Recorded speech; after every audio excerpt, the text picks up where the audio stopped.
Marshelle. Hi, Bridget. This episode, We're going to talk about what are the things that are going on in our lives? it's kind of like maybe this might be like, Yeah, sorta, kinda. life lesson. Hi.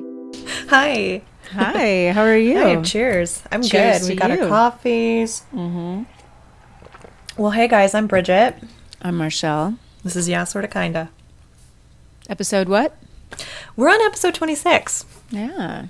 Yeah, it would have been season 2, episode 28, but we decided for very good reason that we needed to take a couple weeks off. Yeah. Yeah. Yeah. And that, what were we going to say? I'll take the blame for that one. I felt like I was going to have a nervous breakdown. So I needed to and I was like, it was in my mind to like, maybe we should take a break. But we had just taken a break not too long ago. So I didn't think, you shouldn't do that. Put that in air quotes. For Now, I know people you listening. said blame and jest, but there is no blame necessary because really, to me, it's an extension of the way we approach life is the way we're going to approach this show. And Exactly. life was demanding that we put a pause on anything that was like extraneous. Is that the word? Yeah. And, That's a good word. And so Marshelle was just kind of filling me in with what was going on with her. And I said to her, do you want a break? And she was like, yes. Yes, I do. I do. Yes, like, I do. then let's do it. We don't even have to think about it. It's like, we don't have any, we're our own boss. You know? We get to decide. Like, we don't want to disappoint you guys, listeners and viewers, if you're expecting a show, but I also know that you care about us as people and you want us to be healthy and in a good place to produce this show. So, Yeah, and you also it is quality. We want to put out the best we can. Yeah. And when you're in that phase where you feel like you're just hanging on by your fingernails or like this, because I felt like yeah, what was going on with you? Like, do you want to kind of talk about the... yeah, Okay, if you're I will. comfortable. I had years ago. I'd felt like I call it a quasi nervous breakdown because I don't think it was full blown, but there was a lot going on in my life, and I'm one of those people that's very strong, or I like to think of myself as being that way. And you are. Thank you. I'm Yeah. pretty tough, honestly. Like I can get through. I can do it. But at that point, I just couldn't anymore. I couldn't get out of bed. I mean, it was bad. It was really, really bad. And I think I've talked about this in season 1. I don't know in what I do episode. remember you briefly mentioning that you had an experience, because I remember the phrase quasi-nervous breakdown. Quasi-nervous breakdown. I can't even admit that it was. Yeah, but it was. It was a quasi. It really was. I probably should have gone to the hospital, honestly. But I just stopped everything. And I started to feel like that again, to where the slightest idea of anything was overwhelming to me. It's like the way I can explain it is that your nerves feel like they're just cut off at the top and they're just raw and exposed. And even the idea of what picture should we post this week, in what order, was overwhelming to me. What letterhead do we want? I was just like, I was starting, but I'm stubborn and I don't want to admit that it's too much, but it really was. And Which is very relatable to almost anybody listening. Is that that's why I want to share it. Yeah, I figure it's like not wanting to admit yeah, that you're overwhelmed or like, I getting got anxiety this. or right. Yeah, exactly. I can do this. Well, no. And if you want to be true to yourself, and to be your authentic self, then that's what you have to do. You have to honor what you're feeling, because that's how all of these issues happen to begin with. We push that shit down. We bury it. And we're like, I got it. Or we live in denial of that we're not happy. Or it's cultural influence or religion or familial where we're taught not to express anger or whatever it is. There's too much, there's like a or normal aspect to the ego that it's like part of the functionality is us denying aspects of ourselves and suppressing them. And then they become like these unconscious things. Right, and maybe even for women, it seems, because we're the ones, the caretakers, we're the nurturing ones, supposedly.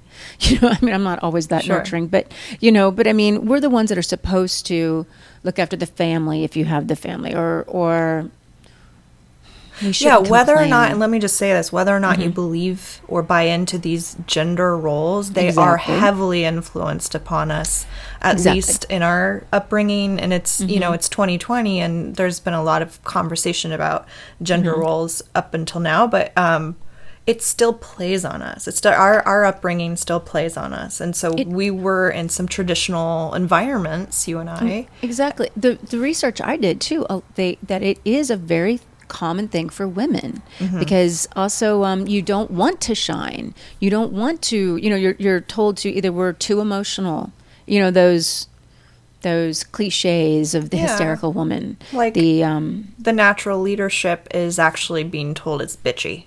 Yeah. Like that's you're too loud, or you're too controlling, or instead of it being a positive trait, it's like, ooh, tone that down, lady. Yeah, especially like in a business world or in the acting world, I personally would experience that. And I knew if a man was doing this, they would be seen as, oh, see, he stands up for himself. See, he's, but if I because I was speaking up about something, I'm a bitch, I'm a problem, or whatever. I'm difficult to work with. You know what I mean? Oh. And I feel like this is just kind of an example, because I feel like what you were personally going through was probably I'm going to go back to that. Different than that. Oh, totally. But I think it's good to acknowledge like that functionality that's at play, even if that's not what led to that moment of you needing to take a break. I think it helps people see like, oh, okay, the functionality of it all. Like I can kind of trace how these things might show up in a person or in myself, or that's why it's brought up. That's why it was brought up. Yeah. For me, because I was saying, I'll kind of explain.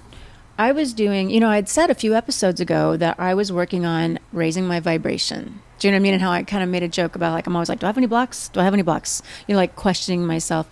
So I've been doing tapping, or you like to refer to it as EFT, the emotional freedom technique or whatever. Yeah, I mean, I've heard it called both things.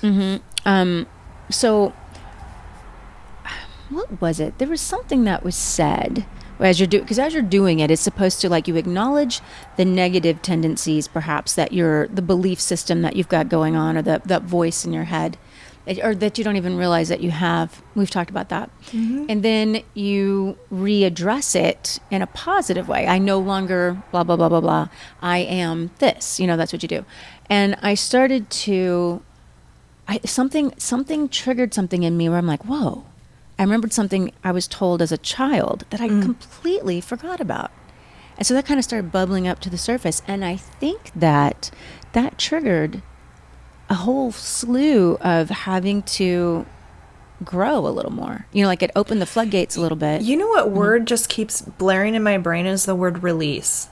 Like we have these things stored in our body, and then here you are working on it consciously, going through tapping, saying to your body and your whole system, like, I want to bring this to light so that I can release it, and I want this to be the new script.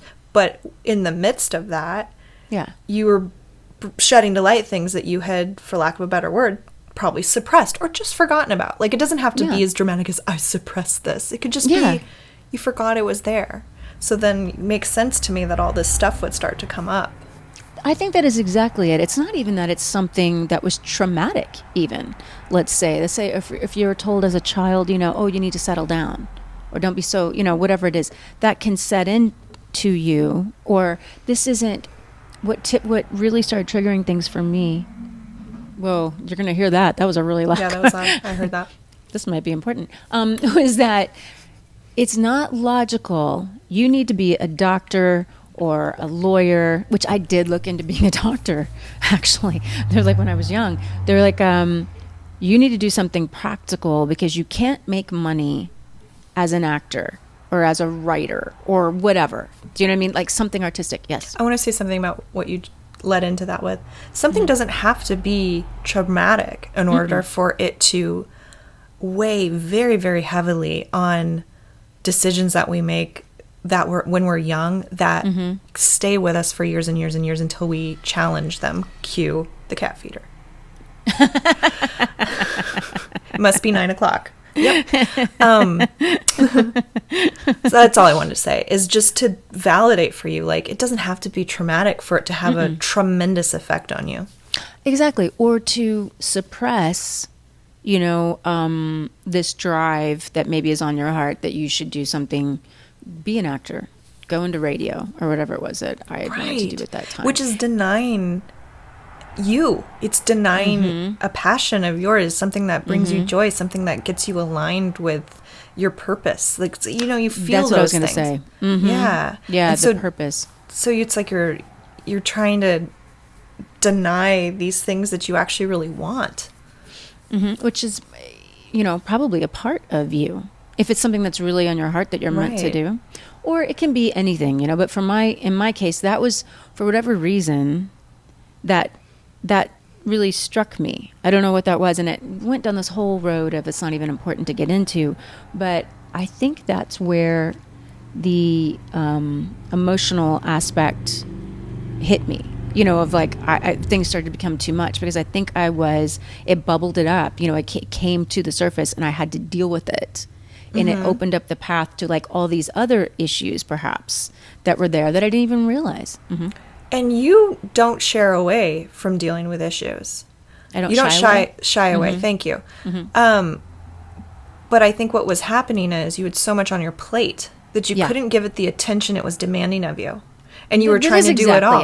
Right? Mm-hmm. That is exactly, and you're trying to do it all. And and how often do we do this? And how often are there people out there who don't really have necessarily the opportunity to take a break? Yeah. Like, they have these, we happen to be in a pandemic, which also brings on its own complications. Yeah. Mm-hmm. Mm-hmm. But it's also kind of the beauty of this time. Yeah. Is that there is this room. You had this room. We have this type of job, doing a podcast, like I said earlier, where we're on our own boss, where, and I, as your co-host, could be like, girl, do it. Take your time. Yeah. What you said, though, is exactly it. It's not that I couldn't handle it, because I do, but I wasn't allowing myself the time to process, because it led to a lot of other things that I could feel bubbling to the surface. But I was dealing with, I took on a lot of other duties that there's just a lot that was going on. Yeah. And I was like, I'm not going to put in details, but you just have stuff going on, family stuff. Like a lot of Well, my mom's, I'm trying to help my mom, and that's very stressful. And there's a lot going on with my son, and then our show. And then I was taking on more responsibilities because I wanted Bridget to like chill and be able to, enjoy some time for herself. And then there's all these other aspects to what we do that I took on. And then there was another thing. It was just a lot. It was really, for whatever reason. And then, we're in a pandemic, and it was just like, I just couldn't do it. So, but I know you, and I know you really well, and that's why I want to reiterate, you don't shy away from you. It's like you knew you had to deal with it. It wasn't that you weren't trying to deal with it and weren't willing to deal with it. And I think we'll probably go into even further some of the things you did to help yourself along. But what had to happen was that we took all of this stuff off the plate so that you had the space. It's like creating a boundary and creating the space so that you can do these things, and you not force, but you take control of that time and focus it onto like, no, I'm going to work on me. Yeah, that's exactly what it was. I don't shy away from it. I actually, you don't. I like to. Well, I like to grow. So I like, or if there, I am very self-aware. I can give myself credit for that. So if there is something that I feel like I need to work on, I want to do that. But also, I think I underestimated how heavy it all was really underneath for me. I do that. Yeah, I do that too. I can relate to that, and I saw that with you. Well, thank you. You told. You were very honest with me. It was probably one of the most vulnerable. It's some of the most vulnerable I've ever seen you. Really? Yeah, I would think. Mm-hmm. You were in the thick of it, and I am curious. Like, so back up to the day. It's like, okay, Marshelle, we're not going to put out an episode this next week, and I'm going to do all the social and all that. Take all that off your plate. Mm-hmm. What did it feel like to kind of have the room to deal And what did you kind of do first? I, at first, was like thrilled that I didn't, that's what would create, because I love what we do. Yeah. Love it. But I felt so happy to think I didn't have to worry about anything. Mm-hmm. And that was just such a relief. You know, it was a relief. And I didn't even want to work on myself. Like, I didn't want to do any tapping or chakra or anything like that. I just wanted to chill for a little bit. I put my phone away. I mean, I talked to who I needed to talk to family-wise. But I just didn't deal with any business aspects. I didn't do anything. And I just wanted to, and I told my husband, look, I need some help here. Like, I don't feel myself, you know, and he was cool. We actually took, the next day, he wouldn't take a no for an answer. Cause I was like, oh, we can do it in a couple of days. Cause I kind of didn't want to leave. And that was another thing. For an answer on what? Sorry. Like, cause he was like, we're going to go, cause I hadn't really gone anywhere. Cause I am one of those more immunocompromised ones. So I don't really go out a lot. And, we went to his stepdad's, and stayed there for like just a day. And we went out to the ocean and we did it in a socially distancing way. Mm-hmm. Pause. You said something that's really key that stood out to me because I have trouble with it. You said you asked him for help. You told him, I need help. That is not easy for me. I was going to say, and see, that's not easy for me either. Yeah. It's not easy for me to, like, I don't know that I could have said to Bridget, hey, I think I need a break. But it was in the back of my mind. Well, I read your mind, so that's easy, right? yeah, right. I think she does. So I do. So she suggested it. So I was like, yes. Didn't I jump on it? I pounced on it. And then I saw instantaneous, it was like a weight was lifted off your shoulders. Yeah, I just saw you kind of your whole body and aura, for lack of a better word. Mm-hmm. It was like your whole energetic self too, just kind of eased. Like, it was just an instant relaxation, and it almost seemed like you were about to cry. Like, you were so happy. I think I almost started to, I felt like I was going to cry. I was so happy. Yeah. And so touched that someone saw that. But you know that you talked about the aura or the energy or whatever. I did feel like everything was closing in on me. There was a pressure. Mm-hmm. And then once you said to me, let's take a break, it's just it kind of, it breathed. I was able to breathe. That's a good way to put it. Mm. And then I did say to Tommy, and that was hard to do. Hey, I need some help. Why is that so hard? I don't know. I really don't understand. Do you think it boils... Okay, what did you say earlier? Something about we don't even want to admit to ourselves we think we can do it. I think it maybe has something to do with that for me, at least. I think I can handle it. I pride myself in being strong, capable, self-soothing. Mm-hmm. I don't want to burden anybody. I just want to fix it myself. Mm-hmm. I think that I don't want to burden anybody. I don't want to bring anyone down. I don't want to show anybody, it's not that I can't be vulnerable, but it's just, I don't want my vulnerability to be a weight to anybody. I think that's what it is for me. I agree. I'm going to agree with that 100%. I don't know if maybe I see it as a sign of weakness. Maybe somewhere in my head as a kid, I saw that as a sign of weakness. But almost like a wounded animal that doesn't show that they're wounded. Like a wolf. Yeah. You go and you bury your hole, you dig your own hole and you go lay in it. You know what I mean? And you get away. That's once you're done. That's when that's how I once felt. You've given up. So what do you do? Okay, so let's say. Well, I had distracted you from your. You guys took a little vacation. Was there anything else you wanted to add to that? Take a break. You took a day off. Yeah, it was and just got into nature. And let the wind hit my face and walked on the beach with bare feet, socially distanced. That's what was nice, was that everybody was very respectful. Nobody wanted to be around anybody. There was only a couple of people where you're like, oh, you're too close to me, get away. But even though you were outside, you still have to wear a mask or whatever. Right. We won't get into that because people freak out. But walking on the beach, the sand on my feet, taking my shoes off, that was so important. And that felt very grounding. Yeah. Even the idea of normal meditation seemed too much to me because I like to start my day off kind of being grateful and maybe bringing in some light. I mean, that's just my thing, not in a woo-woo way, but that works for me. I mean it in a woo-woo way. I'm at this point, I really mean bring in light. I imagine it, I see it, I feel it. It's very real to me. You want to call that woo-woo? I guess All right, cheers. We're going to do that. You know what? As long as people realize that you can be both grounded, sound mind, and have, beliefs in dimensions that are unseen, then they should be okay with us talking. Well, it's what we say. It's, you're 1 foot in the spiritual world, 1 foot in the physical world, and they're the same. It's the same. And to deny one is to basically cut off your foot. So don't do that.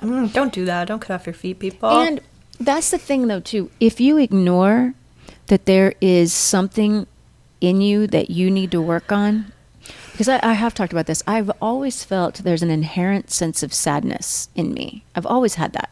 Mm-hmm. And I used to deny that. And that's what led to the first quasi-nervous breakdown. Yeah, we shove things down. Yeah. And when I was dealing with it then, after laying in bed a lot and just listening to music or just cutting myself off from the world, when I finally started to kind of get back into it, I started writing dramatic poetry and like whatever, but I was owning how I felt. I started looking at what is it, kind of giving it a name or a face, like what was bothering me, and befriended it. And it hasn't had a hold on me like it used to ever since. Okay, that makes me think of two things. One, it makes me think of this idea of declaring a shame so it doesn't put a hold on you. But I don't feel like that applies as much as to this other thing it made me think of, which is the process of tapping, where you first identify something that isn't sitting right with you, like whether it's like a phrase or whatever. It's you find the phrase that you connect to, that you have a feeling about, and you continually work the phrase until you like find that resonance of like, ooh, I found the thing that's in my body that I need to like get rid of. It made me think of that. Like, I guess I don't fully understand the befriending it part, but that's what it made me think of, is that process. Well, it's kind of like for lack of a better word, shadow work, from what I've read a little bit. And maybe we'll have an episode about that. Well, but more than maybe. We are going to talk I know. about I was shadow work. Trying to be elusive, but I don't mind declaring it, because I think some people will be really excited to dive into that topic with us. But that's and for those of you who don't really know, just real quick, tapping is the meridian lines in your body. It's what they use with acupressure or acupuncture, and emotions and traumas and past events or whatever can get stuck. Things can get stuck in there, and so you're just releasing it, basically. Right. Like, if you think about what your body, like fight or flight, for example, your body has a very physical response. Your heart is racing, your stomach is clenching, your body like releases adrenaline. There's all of this stuff that physiologically happens, and that gets stored in the memory bank of like your cells and your body as an energy, and that energy that stays there can manifest as a physical ailment. That's what I was going to get into. Right. And so tapping is a process in which you're identifying these things. It's kind of, isn't it hard to describe it in some ways? It really is. You kind of have to do it to understand it. Yeah, you kind of do have to give it a try. Because I think if someone had mentioned that to me a long time ago, I'd been like, I knew acupuncture. People liked that. I was kind of enticed by that idea. And that did feel like something that would be real. But the tapping... But it's true. You just can't explain it unless you try it. Because once I started doing it, I was like, wow, like this really feels good. And the way I even discovered that was putting it out there, of like feeling like I need help. I feel like I need, and I literally stumbled onto it on YouTube. I trust my guidance, my intuition, and also what I felt I was being guided to do. And boom, there it was. And I was like, okay, I'll try this. I found the person that kind of stuck out to me, like stood out rather, and Margaret Lynch. And that was for me a huge thing. And then I found Carol Tuttle. I also did Louise L. Hay, I think, back in the day. I think that's what started the Wayne Dyer thing. all of that. So fast forward to he's my OG. That's where a lot of things started for me. My OG too. Him, Wayne Dyer, and Louisa late Hay. 90s PBS as a kid. And then you introduced me to Louise L. Hay. That goes along with that too, that we store these things in our body. And that's what I was going to say. Like, if I hadn't stopped to address this, it's just going to come back. It's going to, if you keep pushing things down, it'll manifest itself as an illness. Huh? It settles in. It settles in. And it'll manifest as an illness, or this, if it's your life will keep repeating itself. There'll be like a cycle. And like until you stop and look at it. It could manifest as an edge that you have that you can't approach certain topics without feeling, for lack of a better word, triggered. It can become like this button just waiting to be pushed. And it just sits there until you deal with it, until you become conscious of it. Yeah. And then you address it. So that's our thing. That's what Bridget and I, we really honor that within ourselves. If we feel like we need to, and it's something we want to do. I just want to be my true self, my authentic self. Because you come into this world, your true self, and then the pressures and the social mores, all the and energy and whatever else, pushes you down and stops you from really being what you truly are. I firmly believe that. So back to, what did we do? How do you fix that when that happens? Yeah, so far we've talked a little bit about tapping. I have a feeling you're going to go more into chakras. That was very brief. You talked about bringing in light. You also mentioned getting into nature. Yes. That for me, if anything, that was the best part. I remember texting you. I didn't have service really, but I remember I'm like, she gets it. She knows. She knows. I did tell you that I was leaving, but I knew, I could tell. I just knew you would be like, oh, I'm so glad she's out in nature. Because I grew up in the woods. That's what I need. I mean, I didn't grow up anywhere near the ocean, but that helped. You know what I mean? You know what keeps popping into my brain too is like, as much as you had all this stuff going on, you were also holed up in your house for so long. You were not getting out other than like your backyard. Like you're still in the city and you're still hearing cars constantly. Like you needed to really get out. And I sometimes wonder, I'm like, do I really need to get out? Because I have had cravings to go camping, which I haven't done in years. And I'm like, you know what that really is? That is me being in nature and just surrounded by... Because to me, nature is like church, right? It's like... It is. It's like a spiritual experience. It is... Me too. I mean, and I think really most anybody would be able to agree. Ooh, pardon. I think it's always been... That's always been my church. Ever since I was a kid, I've always felt at home there. The most peace ever in my life is outside in the trees. That's I mean, I had this very Huck Finn childhood, and that was the best thing. So that is what really helped, was just shutting everything down, being taken away from this environment, and just letting it all in, and just being able to like really laugh. I mean, like, and I was kind of drug out. I didn't really even want to go. Like I wanted to, but I didn't want to go that particular day. But he's like, nope, we're going. So we took our dog and, gave Disco a bunch of food and water, and he was mad at us and we left. Disco's our cat. But I think he also just loved a break from your puppy. I think he's always like, we think he's Stewie. He's always like, plotting to kill Balsam, but he loves Balsam at the same time. But that was it. And then I worked on that was what I needed the most. And then when I came back, I felt better. I took a couple more days. I think we talked, and I was also going through my own thing, and I can't really identify it in detail. Like I feel like you've been able to do with like, you seem to really be able to trace what you went through. It's kind of a blur for me, but I was also in the thick of it for a part of that time, and was also relieved to have a bit of a break. I was going to say, I bet that for you it was the same thing. All this stuff kind of building up, clawing away at you that you've been wanting to do. So she's been cleaning. You've been like doing that whole Marie Kondo type thing, right? Or whatever. Oh my gosh. Yeah. The Kondo method. What's the book called? The Life-Changing Magic of Tidying Up, the Japanese Art of Decluttering and Organizing. Marie Kondo. She has a show on Netflix.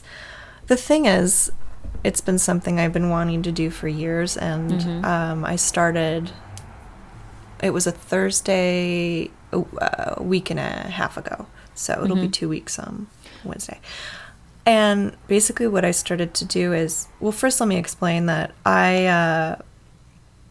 I'm really, really, really good at organization, which is a blessing and a curse, because if you don't purge the things that you collect over time and over years, and I've lived here for a while, and you're good at organizing, you're really good at hiding it away. And so it started to get to the point where every spare corner, cupboard, under the bed, shelf was, and to some extent is, packed with things. And for years and years and years, I wanted to lighten the load. And I actually did not too long ago take 2 carloads of stuff to donate. And I know a lot of it was, and a lot of it was actually in like my garage area. But like, I just remember how good it felt. How good it felt to lighten the load.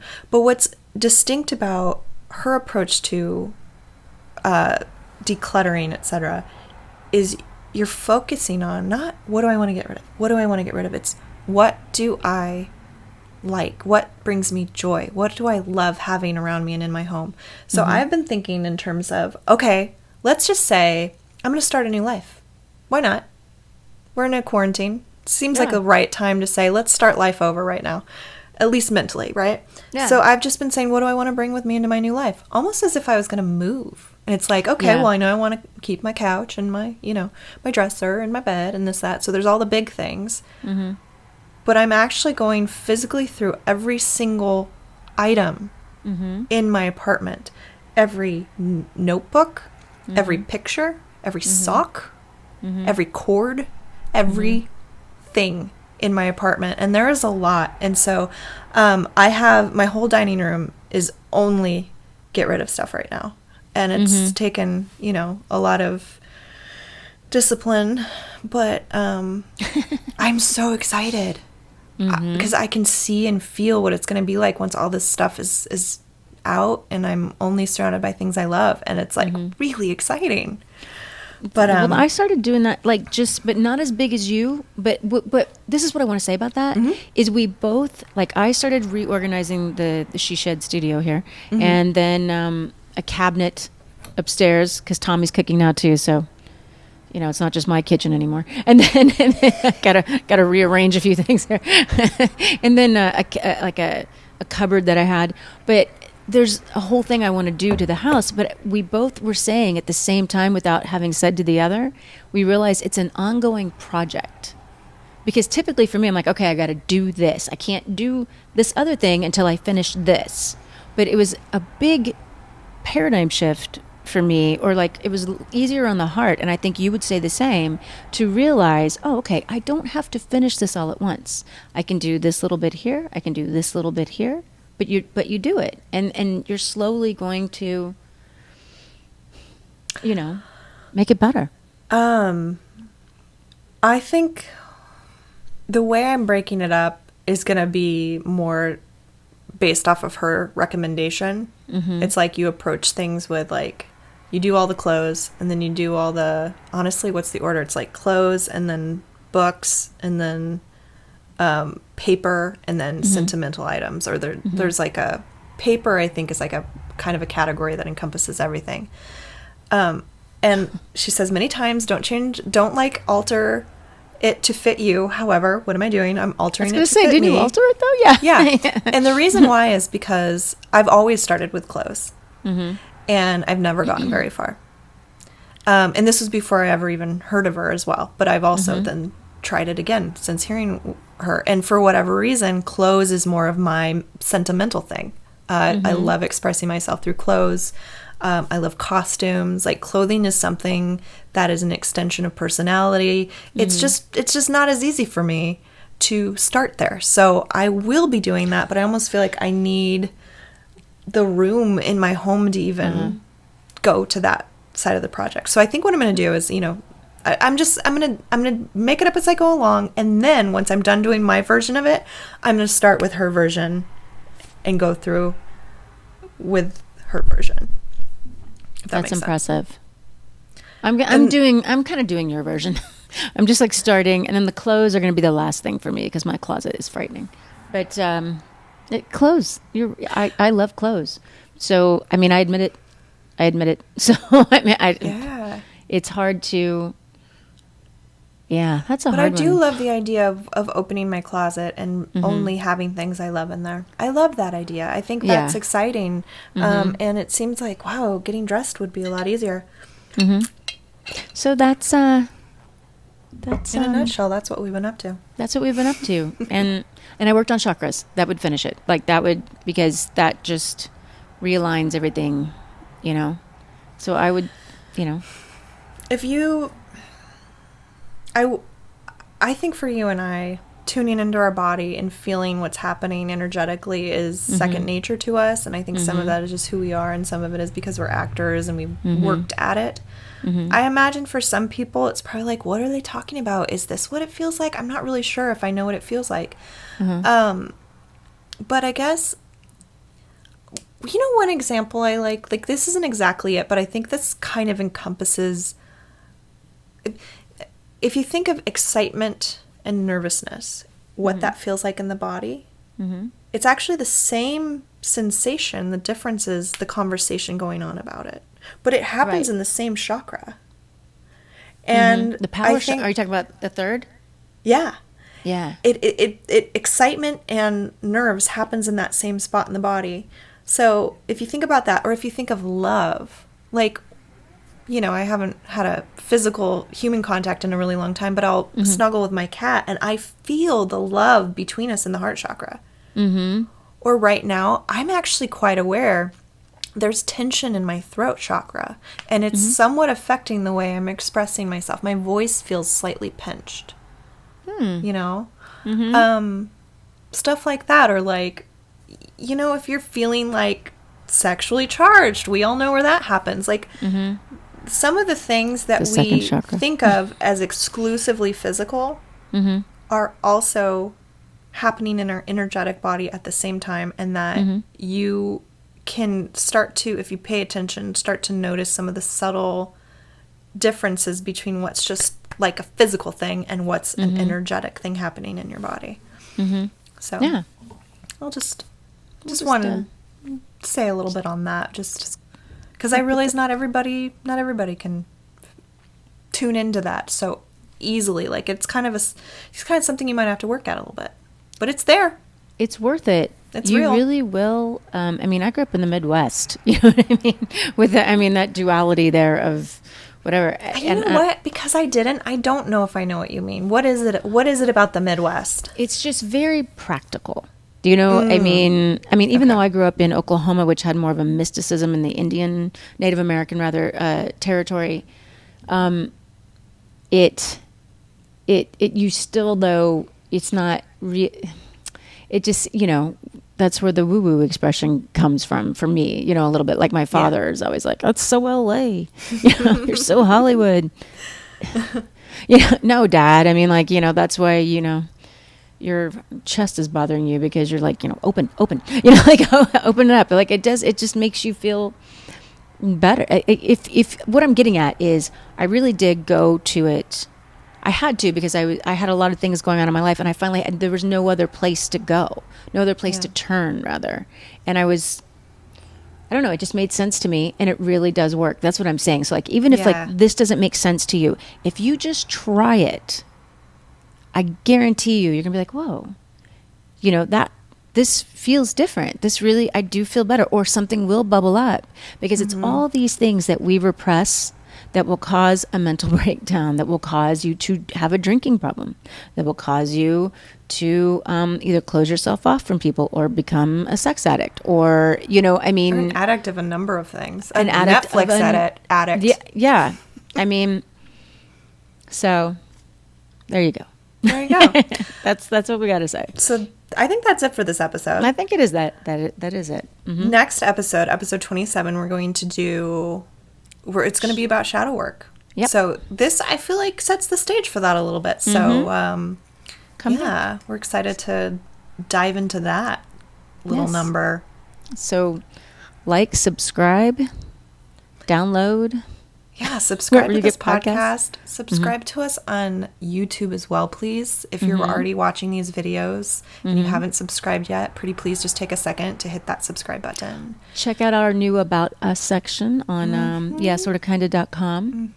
And we'll be adding more to that over time. It's going to be fun. It's going to be like it's a community, guys. That's what we want. So yeah, and hang in there, guys. There's a lot going on in the world.